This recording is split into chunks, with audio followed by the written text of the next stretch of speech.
जो यात्रा है हमारी नए भारत के निर्माण की, और हम सब साथियों को जब एक साथ चलना है, बहुत बड़ा काम हमें करना है, तो हम सबकी सोच, हम सबकी दिशा, हम सबकी तैयारी एक होनी चाहिए या अलग अलग होनी चाहिए? एक होनी चाहिए, एक ही लगे। कोई भी बोले एक ही लगे, अलग अलग लगे ही नहीं। जब एक जगह आकर हम सब एक साथ मिलते हैं तो वो जो ऊर्जा का निर्माण होता है वो अलग ऊर्जा होता है। ऐसा लगता है कि बहुत बड़ी कोई शक्तिशाली संस्था है। जब न्यूट्री चार्ज हो, गामा ओरिजिनल हो, गुड्डोट हो, हरी संजीवनी हो, तुलसी पेंट हो, कीसोल हो, health guard, rice brand oil हो, जो भी हो, जब एक जगह होते हैं, एक अंदाज में बात करते हैं, उद्देश्य से काम करते हैं, तो एक बड़ी शक्ति का निर्माण होता है। उसी तरह से जब हम सब एक दिशा में आ जाते हैं तो हम कुछ भी कर सकते हैं, हम कुछ भी कर सकते हैं। लेकिन उसके लिए सबसे बड़ी जरूरत है हम सबके विचार एक चाहिए। बोलिए जय आरसी। जय आरसी। सब बोलते हैं कितना मजा आता है, और इसमें एक में जय आरसी बोले, कोई और बोले तो मजा आएगा क्या? नहीं आएगा। तो हम सब एक है, सबकी चाहते एक है, सबके इरादे एक है। जिस दिन एक हो जाएंगे सारे भारत को आरसीएम में आना पड़ेगा।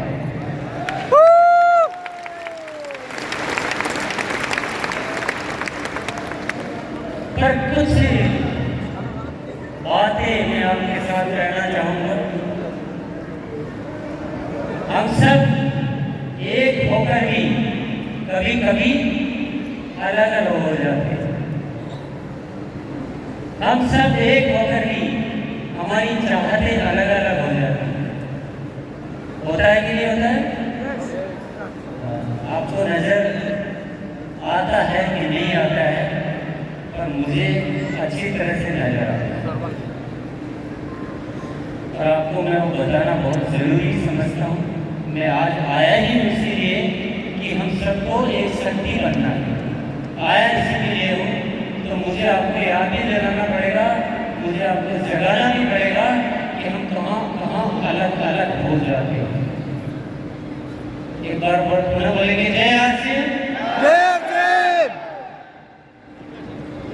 आरसीएम सिस्टम की चाहतें और हमारी चाहतों में कहाँ का अंतर होता है, जानना चाहेंगे आप?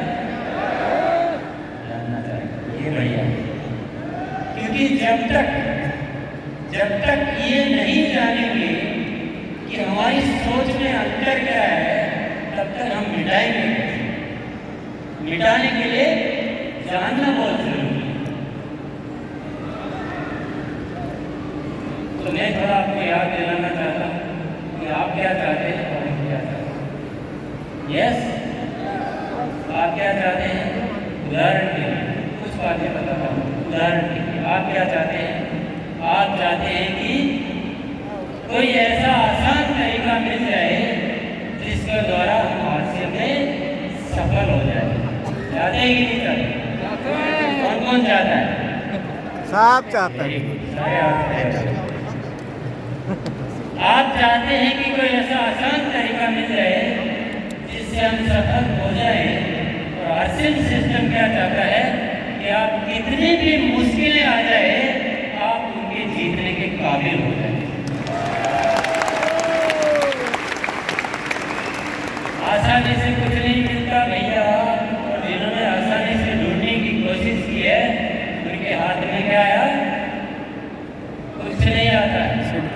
इसलिए आसानी के रास्ते ढूंढते ढूंढते ये भारत देश जिस जगह पहुंच चुका है, अब प्लीज इस विचारधारा को छोड़ दीजिए। कोई क्रांतिकारी सेना, ऐसी मजबूत सेना जो इस हिंदुस्तान को एक नया भारत निर्माण करके रहेगी, चाहे कितनी भी मुश्किलें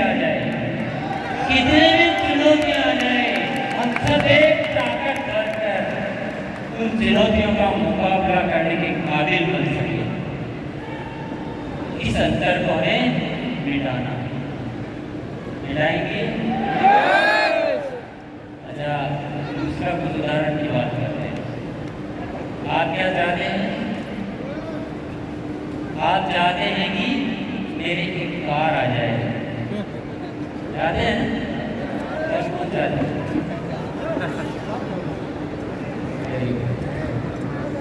आप चाहते हैं कि मेरे एक कार आ जाए, और आरसीएम सिस्टम क्या चाहता है कि आपकी वजह से लाखों लोगों की कार आ जाए।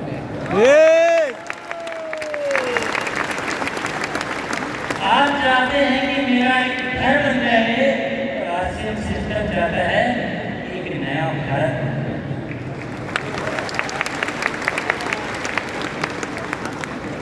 आप चाहते हैं कि कैसे भी करके मेरे एक बार पिन आ जाए, और आरसीएम सिस्टम चाहता है कि आपके हर महीने एक नई पिन आ जाए।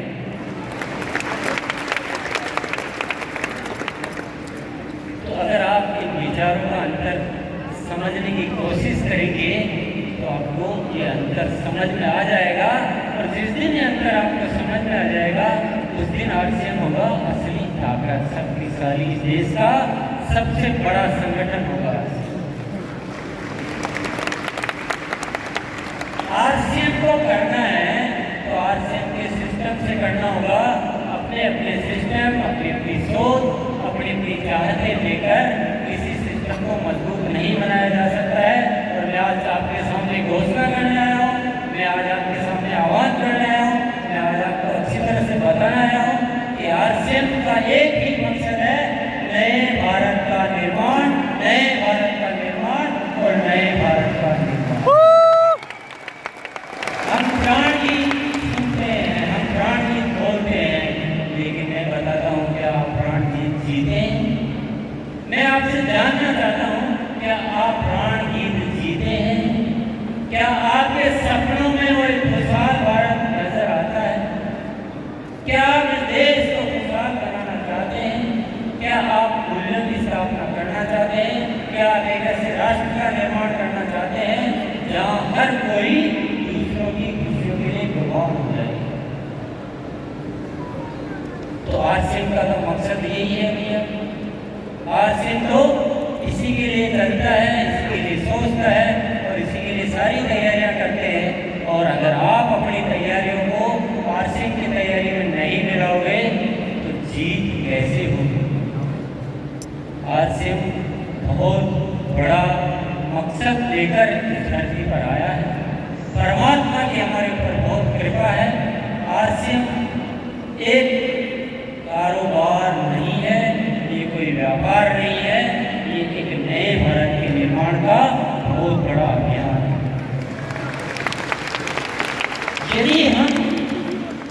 यदि हम आरसीएम को कोई मामूली कारोबार समझ रहे हैं तो हम एक बहुत बड़ी चूक कर रहे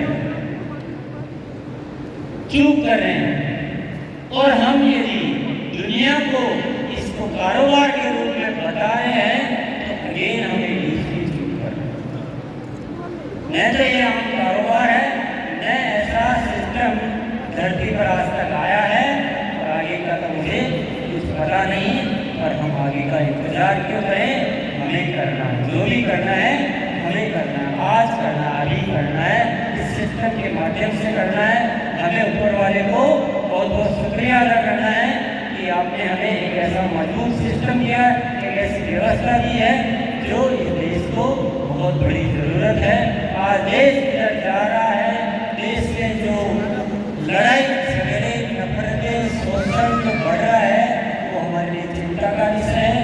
जो यहाँ फैलाया जा रहा है, जो बहुत कुछ हो रहा है, और बहुत सोचने की जरूरत है, बहुत तकलीफ का विषय है। क्या हम यही देखते रहेंगे? क्या ये सब जो हो रहा है ये केवल मुंह दर्शक देखने की बात है, या एक जिंदा दिल इंसान होकर कुछ कर गुजरने की बात है? देखिए साथियों, मैं आपको बहुत तहे में ले जाना चाहता हूँ। मैं आज यहाँ आया हूँ, एक खास मकसद लेकर आया हूँ। मुझे इस नए भारत के निर्माण के लिए एक क्रांतिकारी सेना तैयार करनी है, एक क्रांतिकारी सेना तैयार करनी है। मुझे 2 पैसे के लालची लोग नहीं तैयार करने। पैसा तो इस सिस्टम में भरा पड़ा है, पैसा ही पैसा है। जितना प्रोडक्ट बिकेगा उतना पैसा बढ़ेगा, उसकी चिंता नहीं करनी, वो उद्देश्य नहीं। अगर उस उद्देश्य से करेंगे तो हम पीछे रहेंगे।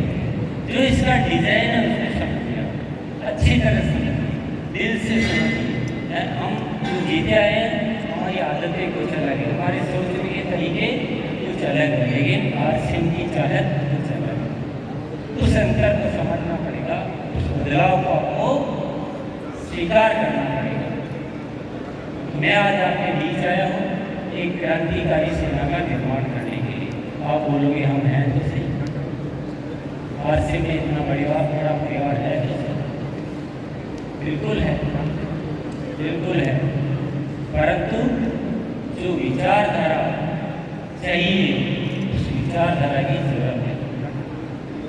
किसी बात को लाल लपेट करके करने से बात सत्य नहीं हो जाती, सत्य सत्य ही होता है। साथी तो बहुत है, साथी तो बहुत है, लेकिन उस विचारधारा की बहुत बड़ी जरूरत है। आप अगर मेरा साथ देते हैं, मैं आपको गारंटी के साथ कहता हूँ, गारंटी के साथ कहता हूँ कि एक ऐसा देश का निर्माण हम कर सकते हैं जो शायद इस दुनिया में कोई नहीं कर सकता।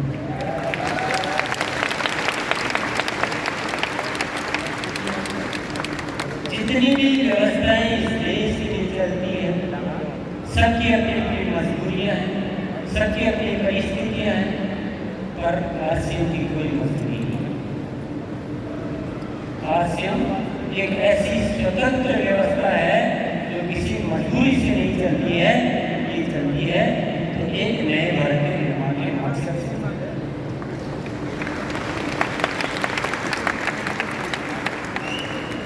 तो क्या करना चाहिए, क्या करना चाहिए, क्या करना चाहिए? जो चल रहा है वैसे चलने दें या कुछ बदलाव करना चाहिए? बदलाव करना पड़ेगा। आपको कुछ बातों को गंभीरता से समझना पड़ेगा। आरसीएम का डिजाइन क्या है, आरसीएम का सिस्टम क्या है, आरसीएम क्या चाहता है, उसको चलाने का तरीका क्या है, ये आपको ठीक से समझना पड़ेगा। आप बोलोगे कि हमें आता ही नहीं, माफी चाहूँगा मैं, पर मैं आपको बहुत क्लियर करना चाहता हूँ कि जो आरसीएम जिस डिजाइन से बना हुआ है और हम जो कर रहे हैं उसमें बहुत बड़ा अंतर है। मैं माफी के साथ आपको बात कह रहा हूँ, परंतु जिन जज्बातों से आरसीएम बना हुआ है और जिन जज्बातों से हम करना चाहते हैं, ये अगर मिट जाए ना, ये जो अंतर अगर खत्म हो जाए, फिर देखो क्या कृष्ण आप ऐसे ऐसे की चिंता करना छोड़ दीजिए। आपको लगता है कि पहले हमारा पैसा तो आ जाए, क्योंकि हमारे जीवन की सबसे बड़ी आवश्यकता है पैसा। उसके बाद हमारा परिवार, समाज, राष्ट्र, राज्य सब कुछ बाद की बात है, पहले हमें पैसा चाहिए। आरसीएम इस बात को अच्छी तरह समझता है और इसलिए आरसीएम में इतना पैसा की व्यवस्था की गई है। मैं आपको एक सारे से आपको बात समझा देना चाहूँगा।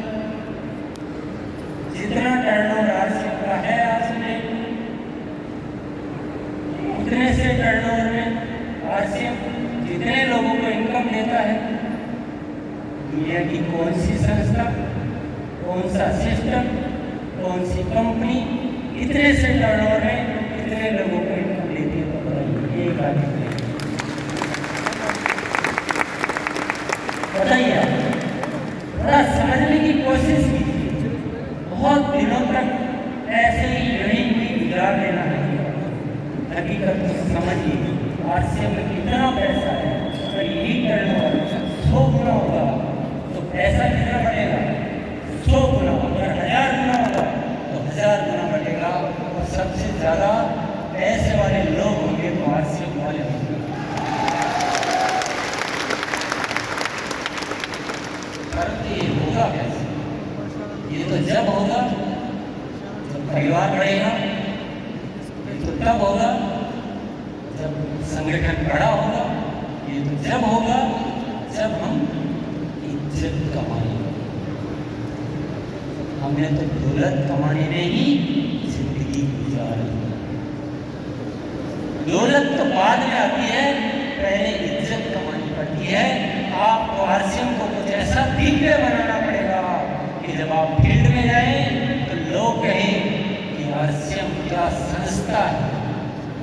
आपको न कहना पड़े, अगर हमें कहना पड़ता है तो लोग इनकार करते हैं, इसका मतलब हमें आरसीएम को आरसीएम की वजह से किया ही।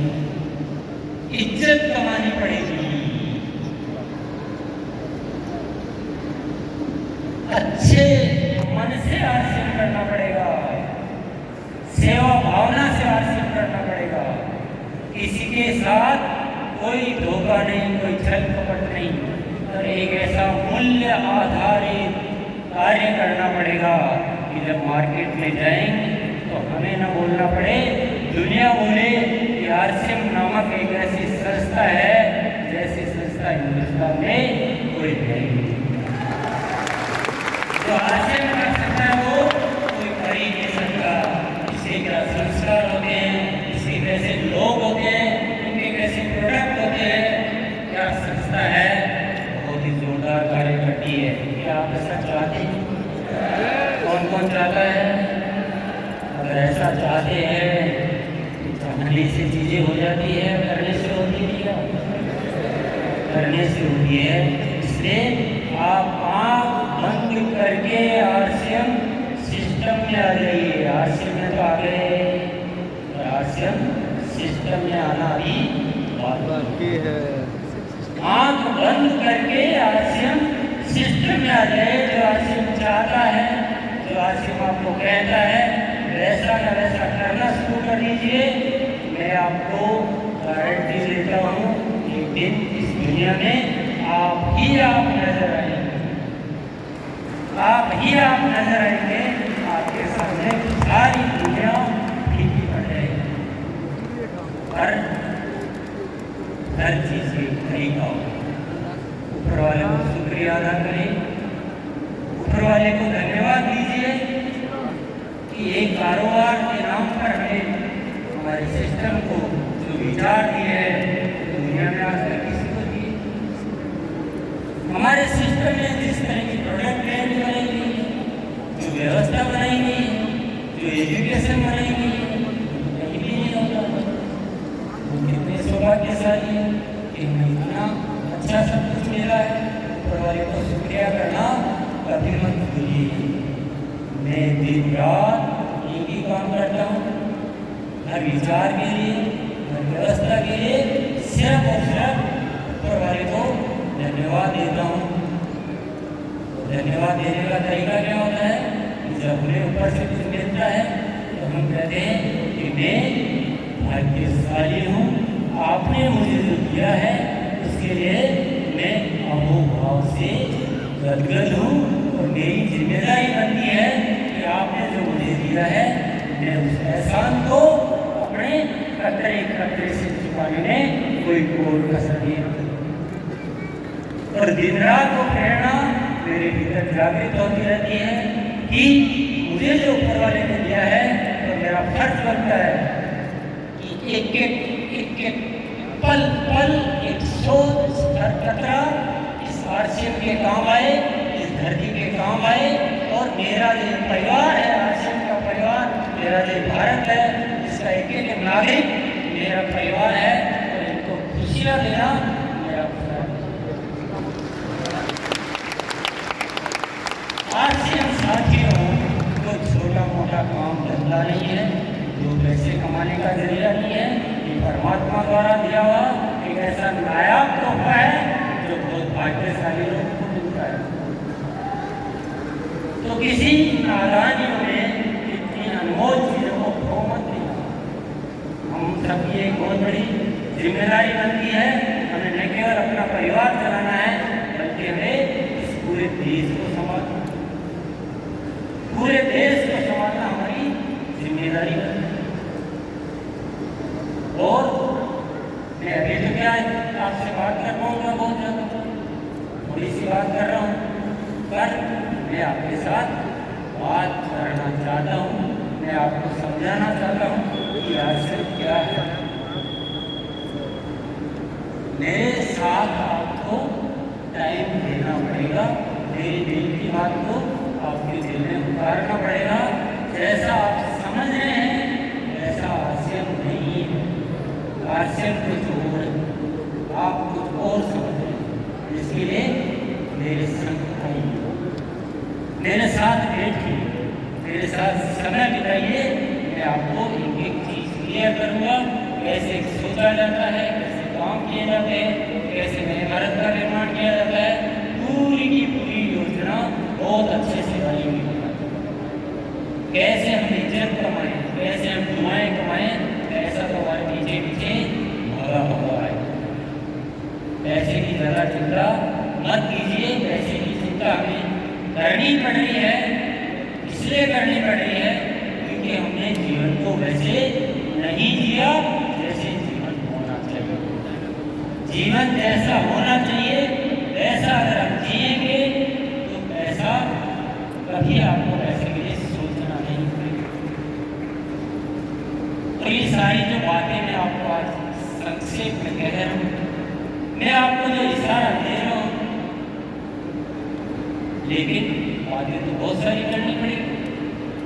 क्या आप समझते हैं कि आधा घंटे की बातचीत में हम नए भारत के निर्माण की तैयारियां कर लेंगे, हम एक ऐसा संगठन स्थापित कर लेंगे जो एक क्रांतिकारी के रूप में इस देश में कार्य कर सके? नहीं होगा। इतने सस्ते में तो मिट्टी भी नहीं मिलती। तो नए भारत के निर्माण की बात कहाँ से बन जाएगी? समय देना पड़ता है, समझना पड़ता है, तो बहुत सारी आदतें हमको बदलनी पड़ती है। एक बार बहुत बहुत धन्यवाद। तो ये तालियां भी बजाते हैं, शब्दों भी बजाते हैं।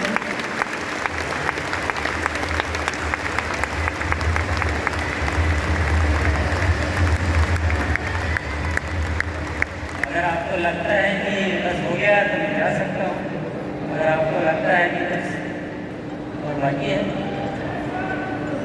यहाँ तो मैं कितना कह पाऊँगा, मेरी बातें आपको कैसे लगेगी? जरूरी है कि बात जरूरी है ना? मैं आपसे बातें मैं नहीं करूँगा, सबका पाठ करेगा। हम इस दुनिया में धीरे धीरे इतने स्वार्थी हो जाते हैं कि हमको अपने अलावा कुछ दिखता है। हम अपनी छोटी छोटी जरूरतों को पूरा करने में हम यही भूल जाते हैं कि मैं इस धरती पर क्यों आया हूँ, जीवन क्या होना चाहिए, कैसे जीना चाहिए। और इस पूरी धरती का वातावरण ऐसा बन गया है कि इंसान ने धरती को नरक बना दिया। ये स्वर्ग नहीं आज नरक है। हर इंसान से दूसरा इंसान पीड़ित है, ज़्यादातर, सबसे बड़ी कहेंगे ज़्यादातर। तो ये बहुत बदलाव भी बहुत सारा बदला, थोड़ा नहीं बदला, बहुत ज़्यादा बदला, बहुत बदला। इतना बदलना, इतना बदलना, इतना बदलना है कि जैसे हम यहाँ चल रहे हैं ना, अगर हम यहाँ चल रहे हैं, हमें चलना कहाँ है? इतना बदलना। नीचे हमें जाना ऊपर से ऊपर, बहुत ज़्यादा बदलाव। मैं आप लोगों से बहुत ज़्यादा प्रेम करता हूँ, बहुत ज़्यादा, इतना जितना मेरे अलावा कोई दूसरा नहीं कर सकता। यस,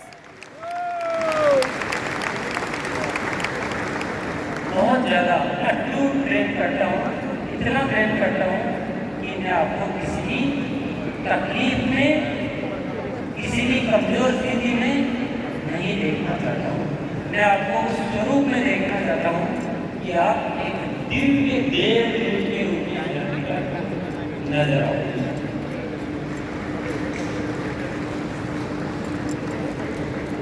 तो मुझसे आपको दोस्ती करनी है, कर सकते हैं? कौन कौन करेगा? Very good. तो एक गाना है, गाना कौन सा गाना? हम